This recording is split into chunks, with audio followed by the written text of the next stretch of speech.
so I make films, and while I've been in BEPPU I've been making a film, but I also work in lots of different ways. So I work with writing, sound and performance as well. So generally the way that I work, I tend to start with a text that I've written, and then that might become either a film or I might perform it myself in a live performance setting.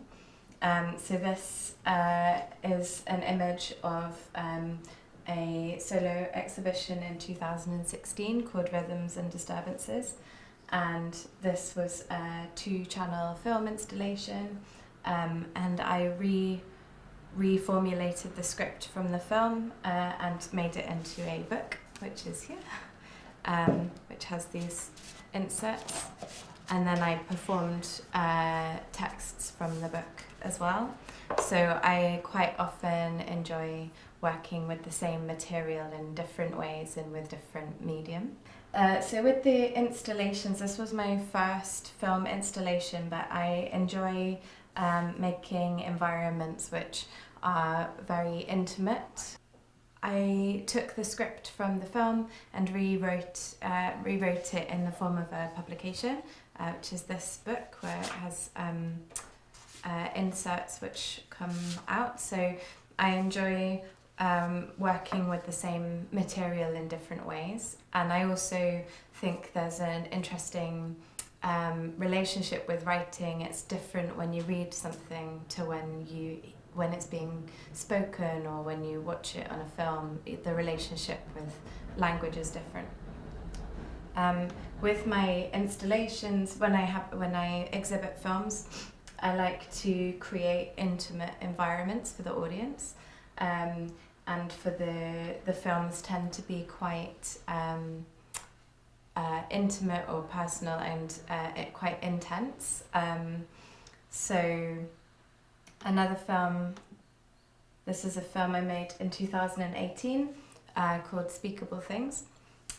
This is part of a solo exhibition I had at Chapter Gallery last year in Cardiff, and Speakable Things was again quite an intense film about the voice.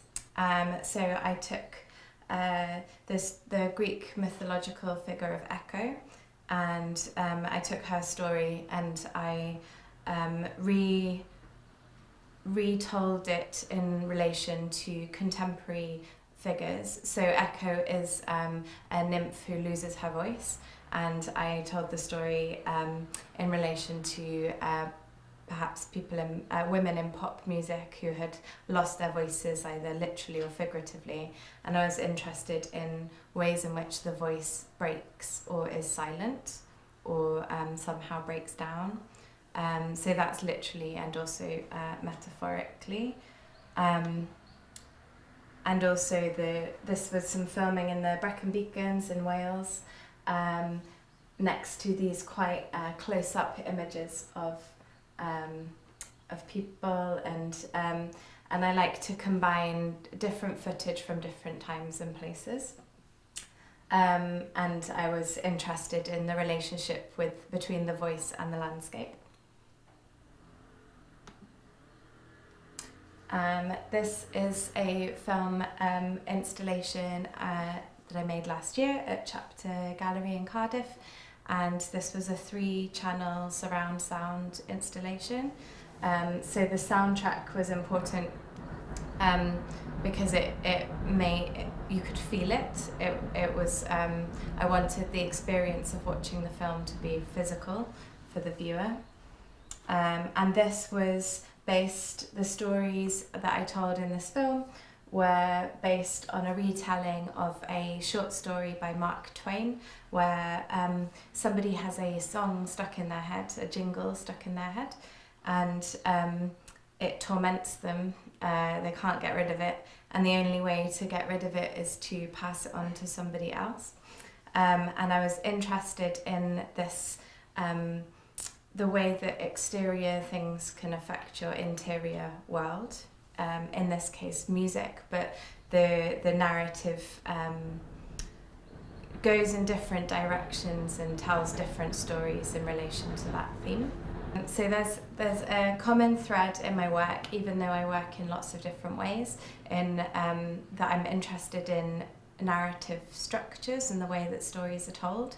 So this is either in literature or mythology, or with this film I was also interested in cinematic tropes in horror films and things. So there's some references to that there. This piece which I made very recently, which was a performance, and in this case I was interested in the way stories are told in theatre.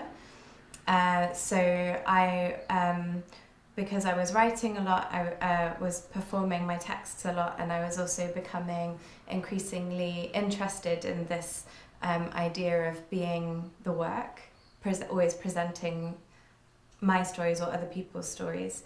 And so in this, I memorized a script and I played a character of an understudy.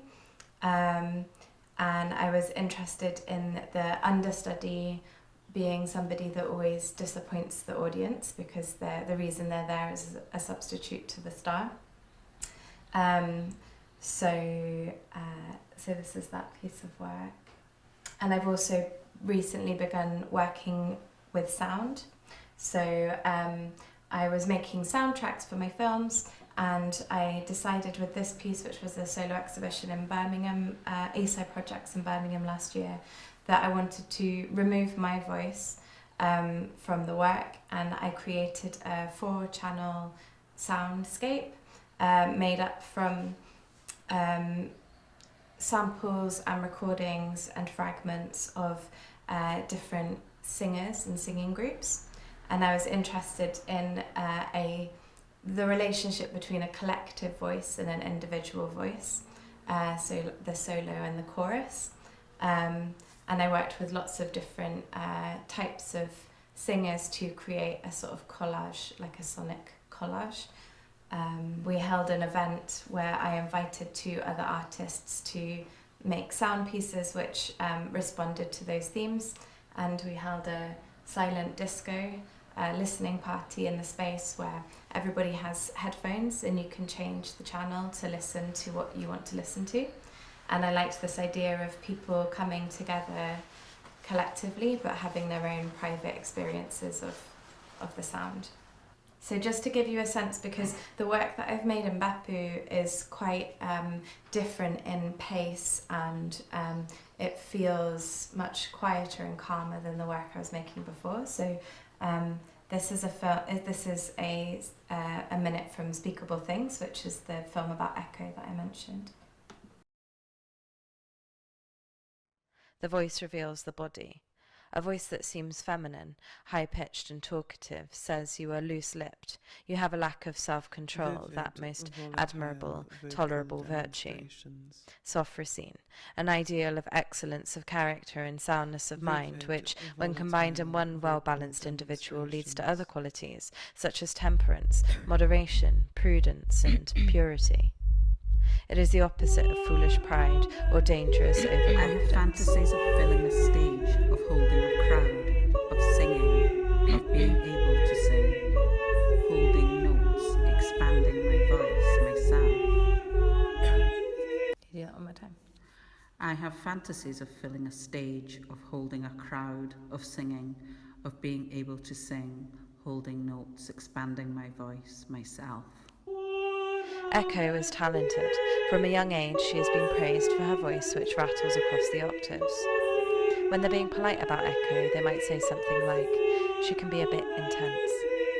She's outspoken, she talks a lot. Her speech is an irritant, but her song is a pleasure. Pleasure resonating from her insides and out between her lips. She's good for some things, they say, but you won't want to spend the day with her afterwards. Put it that way. Sometimes her voice just won't cooperate. Julie Andrews likens singing to a state of desire. Julie Andrews once described singing as like sex before the moment of climax. Not very wholesome for wholesome Julie Andrews, but then Julie Andrews never said she was wholesome, everyone else did. She's a keen gardener, and when asked what kind of rose she'd be, she eventually settles on An average garden rose, it seems to say, savour me, smell me, feel me, pluck me. I am here to give you pleasure. Enjoy. In 1997, the year Princess Diana died, Julie Andrews loses her voice. The nation mourns its loss. So that gives you a sense of the rhythm. And then this is an excerpt from the sound work at Eastside Projects. But the sound is a little bit different, so...